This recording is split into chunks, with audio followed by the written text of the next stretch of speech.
علامہ کوکب نورانی نے ایک خطاب میں کہا ہے کہ حضرت شیخ عبد القادر جیلانی اپنے ممبر پہ خطاب فرماتے تو ان کی آواز پوری دنیا سنتی۔ جھوٹے کے جھوٹ کے لیے جس مذہب کے علماء نے یہ فرض سمجھ لیا ہو کہ جتنا بڑا جھوٹ بولیں گے اتنی بڑی انفرادیت ملے گی، بلے بلے ہوگی، اسی لیے ہم وہیں پر رہتے ہیں جہاں کے ہیں۔ اور آگے لکھا ہے حضرت شیخ عبد القادر جیلانی کو غوث اعظم حضرت پیر عبد القادر جیلانی حنبلی تھے، یاراں نو پیر بھی نہیں کوئی اپنا لبیا،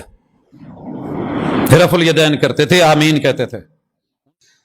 مجھے کسی نے ایک کلپ بھیجا، ویڈیو کلپ، فیصل آباد شہر کے رہنے والے ایک پروفیسر صاحب نے میری کسی گفتگو پر اعتراض کیا ہے اور کہا ہے کہ جی جھوٹے ہونے کے لیے اتنی بات ہی کافی ہے۔ یعنی انہوں نے مجھے جھوٹا کہا، انہوں نے جو کہا کس نیت سے کہا میں اللہ تعالیٰ کے سپرد کرتا ہوں، مگر وہ ساتھ کہہ رہے تھے کہ جی ان کو پیر بھی ملا تو شیخ عبد القادر جیلانی حنبلی تھے، تو حنبلی ہونا آپ کا ہونا نہیں ہے، ہم چاروں اماموں کو مانتے ہیں، وہ چاروں سنی تھے، جس لحاظ سے آپ ہو گئے ہیں نا، وہ ایسے نہیں تھے۔ اعتراض آپ نے جس بات پر کیا ہے وہ یہ کہ میں نے اپنی ایک تقریر میں کہا کہ سیدنا غوث اعظم شیخ عبد القادر جیلانی رضی اللہ تعالی عنہ بغداد میں بیٹھ کر واز فرماتے تھے، مصر والے مصر میں بیٹھ کر سنتے تھے۔ اس بات پر آپ نے اعتراض کیا کہ اتنی ہی بات جھوٹ ہونے کے لیے کافی ہے۔ سائنس کی اس ایڈوانس دنیا میں آپ کے اعتراض کی حقیقت کیا ہے؟ سائنس کی ایجادات نے کیا کچھ، ایک آدمی نارتھ پول سے پکارتا ہے، ساؤتھ پول میں اس کی آواز سنی جاتی ہے، یہ سائنس کر رہی ہے۔ روحانیات کا مقام تو بڑا بلند ہے۔ آپ کو پھر یہ بھی یاد نہیں رہا ہوگا کہ حضرت ابراہیم علیہ السلام کو جب اللہ نے حکم دیا تھا وَأَذِّن فِي النَّاسِ بِالْحَجِّ، تو انہوں نے آواز لگائی تھی مکہ مکرمہ سے، اور ماؤں کے پیٹ میں، باپ کی پشت میں، دنیا بھر میں سب نے سنی تھی، عالم ارواح میں سنی تھی۔ آپ کے پاس ایک سند موجود ہے، تو وہ اللہ کے نبی تھے، یہ اللہ کے ولی ہیں، انہوں نے اللہ ہی کے حکم سے اعلان کیا تھا نا، قدمی حاضی علی رقبت کل ولی اللہ، تو سب نے سنا تھا یا نہیں سنا تھا؟ مگر مجھے کہا گیا کہ میں حوالہ دوں، یہ کتاب ہے زبدۃ الآثار، تلخیص ہے بہجت الاسرار کی، میں نے ابھی فوری طور پر یہ نکالی ہے، مزید کتابیں کتنی ہیں جن میں روایتیں موجود ہیں، میں صرف جواب دینے کے لیے۔ یہ امام شطنوفی کی بہجت الاسرار کی تلخیص، اور یہ تلخیص کرنے والی ہستی کا نام شیخ محقق حضرت شاہ عبد الحق محدث دہلوی رحمۃ اللہ علیہ، الحطہ میں نواب صدیق حسن خان نے بھی لکھا، یہ ہیں وہ ہستی شاہ عبد الحق صاحب جنہوں نے ہندوستان میں حدیث شریف کا علم پھیلایا، صاحب حضوری تھے، انہیں روزانہ نبی کریم صلی اللہ علیہ وآلہ وسلم کی زیارت ہوتی تھی۔ اس کتاب کے شروع میں یہ مقدمہ لکھا ہے یا تقریض ہے مولانا فیض احمد صاحب فیض، جو صدر مدرس تھے جامعہ گولڑا شریف میں، انہوں نے بھی اس بات کو لکھا ہے، اور میں آپ کو ان کی بھی سنا دوں اور آگے سے روایت بھی سنا دوں تاکہ آپ کی تسلی ہو جائے کہ سیدنا غوث اعظم رضی اللہ تعالیٰ عنہ، یہ اس میں صفحہ نمبر وہ شروع میں جو ہے اس میں یہ آپ دیکھیں گے، آپ کی مجالس وعظ، یہ آپ کو سرخی ہیڈنگ نظر آ رہی ہوگی، اس میں وہ لکھتے ہیں، اور آپ کی آواز دور و نزدیک بیٹھے ہوئے سب لوگ یکساں سنتے، اس دور کے اکثر نامور مشائخ بالالتزام ان مجالس میں حاضری دیتے تھے، آپ سے بکثرت خوارق و کرامات کا ظہور ہوتا تھا، آپ کی مجالس کا انعقاد بغداد میں ہوتا مگر آپ کے ہم اثر اولیاء اللہ یعنی حضرت شیخ عبد الرحمن تفسونجی اور شیخ عدی بن مسافر وغیرہم اپنے اپنے شہروں میں اسی وقت پر اپنے اپنے ارادت مندوں اور شاگردوں کے ہمراہ دائرے بنا کر بیٹھ جاتے اور نہ صرف حضرت غوث العظم کے مواعظ سنا کرتے بلکہ انہیں قلم بند بھی کرتے۔ پھر جب کبھی بغداد آنے کا موقع ملتا اور آپ کی مجلس میں قلم بند شدہ تحریرات کے ساتھ موازنہ کرتے تو سر منہ فرق نہ پایا جاتا۔ یہ من و عن میں نے آپ کو ان کی عبارت سنائی۔ اب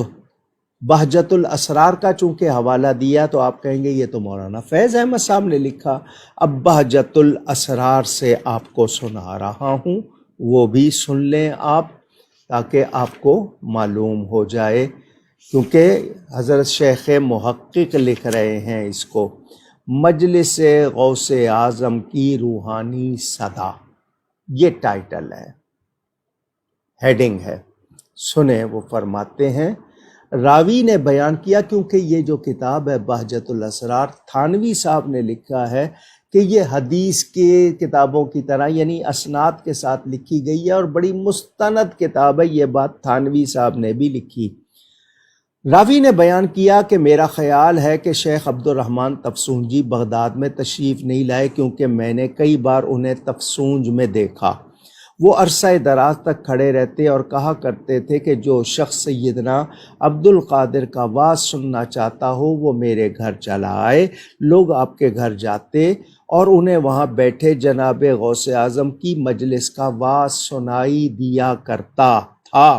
بعض حضرات تاریخ اور وقت لکھ لیا کرتے تھے اور بعد میں دریافت کرنے پر معلوم ہوتا تھا کہ واقعی اس دن جناب غوث پاک نے فلاں موضوع پر گفتگو فرمائی تھی۔ ایسا ہی ایک واقعہ حضرت سیدنا عدی بن مسافر بیان کرتے ہیں کہ میں لالش پہاڑ پر رہائش رکھتا تھا، جسے جناب غوث پاک کا وعظ سننا ہوتا تھا وہ میرے مکان میں چلا آتا، چنانچہ آپ کے مقتدر دوست وہاں جمع ہو کر جناب غوث اعظم کا وعظ سنا کرتے تھے۔ یہ میں نے آپ کو حوالہ دیا ہے۔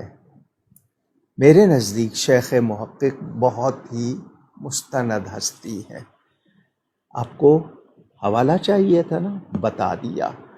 اگر آپ کو ویسے آپ کی اپنی کتابوں سے چاہیے تو تھانوی صاحب کی کتابوں کو شاید آپ نہ مانیں، کیونکہ آپ غیر مقلد ہیں، آپ کہیں گے جی وہ دیوبندی ہیں تو ان کی کتاب تو میں آپ کی خود کرامات اہل حدیث کتاب کس حوالے سے لکھی ہے اور آپ نے شوکانی صاحب اور دوسروں کی تحریریں شاید پڑھی نہیں ہیں، ورنہ اعتراض نہ کرتے۔ یہ حضرت مولانا فیض احمد صاحب اویسی رحمۃ اللہ علیہ بہت بڑے عالم تھے اور کثیر التصانیف یعنی کئی ہزار کتابوں کے مصنف۔ انہوں نے حدائق بخشش کی شرح لکھی، اعلیٰ حضرت فاضل بریلوی رحمۃ اللہ علیہ کے کلام کی شرح لکھی ہے، اس میں غوث پاک کی مناقب ہیں۔ اس کے جلد 1 اور صفحہ 200، یعنی میں آپ کے سامنے رکھ رہا ہوں اس حدائق بخشش کا صفحہ 200۔ یہ حدائق بخشش کا آپ ٹائٹل دیکھ لیں، جلد نمبر دیکھ لیں اور یہ صفحہ 200 آپ کے سامنے۔ اس میں وہ لکھتے ہیں، اس دور کے اکثر نامور مشائخ بالالتزام ان مجالس میں حاضری دیتے تھے۔ آپ سے بکثرت خوارق و کرامات کا ظہور ہوتا تھا۔ آپ رضی اللہ عنہ کی مجالس کا انعقاد بغداد میں ہوتا، مگر آپ کے ہم اثر اولیاء اللہ یعنی حضرت شیخ عبد الرحمن تفسونجی اور شیخ عدی بن مسافر رحمۃ اللہ علیہما وغیرہم اپنے اپنے شہروں میں اسی وقت پر اپنے اپنے ارادت مندوں اور شاگردوں کے ہمراہ دائرے بنا کر بیٹھ جاتے اور نہ صرف حضرت غوث اعظم کے مواعظ سنا کرتے بلکہ انہیں قلم بند بھی کرتے۔ پھر جب کبھی بغداد آنے کا موقع ملتا اور آپ رضی اللہ عنہ کی مجلس میں قلم بند شدہ تحریرات کے ساتھ موازنہ کرتے تو سر منہ فرق نہ پایا جاتا۔ وہی عبارت شیخ محقق کی انہوں نے نقل کی۔ یہ میں نے آپ کو 3 شخصیات کا حوالہ، مولانا فیض صاحب گولڑوی کا،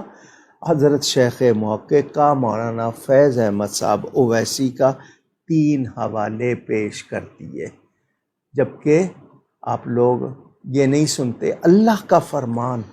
جو میرا پیارا بن جاتا ہے اس کی زبان میں بن جاتا ہوں، اس کے کان میں بن جاتا ہوں، اس کے ہاتھ میں۔ آپ نے وہ بھی نہیں سنا۔ کام ہے نا اعتراض کرنا، غوث پاک کو ماننا نہیں ہے، کرامات کو، چونکہ آپ کے اندر ہوتی ہی نہیں ہے۔ ہوتی تو پھر آپ کو پتہ ہوتا، چونکہ اولیاء اللہ میں ہیں اور ہم ان کے ماننے والے ہیں، اور تمام اولیاء اہل سنت و جماعت ہوئے، تو تاہم اعتراض کرنے والوں کو میں نے حوالے دے دیے۔ انہوں نے کہا تھا حوالے دیں، حوالے دے دیے، لفظ مصر کے ساتھ بھی کتاب میں موجود ہے، لیکن میں نے یہ اس وقت قریبی حوالے آپ کو سنا دیے۔ کوئی نہ مانے، میرا اس پر اصرار نہیں ہے۔ میں یہاں سے غوث پاک کو پکارتا ہوں، اللہ کی عطا سے وہ سنتے ہیں، اور وہ چاہیں سب کو سنا دیں تو اللہ تعالیٰ کی عطا سے ایسا ہو سکتا ہے۔ اور پھر میں نے کہا نا، سائنس کی ایجادات کے اور ٹیکنالوجی کے اس دور میں آپ کے اس اعتراض پر تو لوگ ہنسیں گے، کیونکہ سائنس کیا کچھ کر کے دکھا رہی ہے آپ کو اندازہ ہی نہیں ہے۔ روحانیات کا مقام، ایمانیات کا مقام بلند، میں نے چونکہ مجھے کہا گیا، اور میں نے اس لیے جواب دیا کہ میرا نام لے کر انہوں نے اپنے اس کلپ میں یہ بات کی ہے،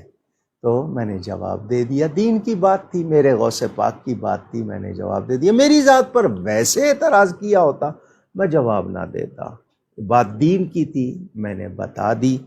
تاکہ کہیں ہمارے لوگ کسی شک میں نہ پڑ جائیں۔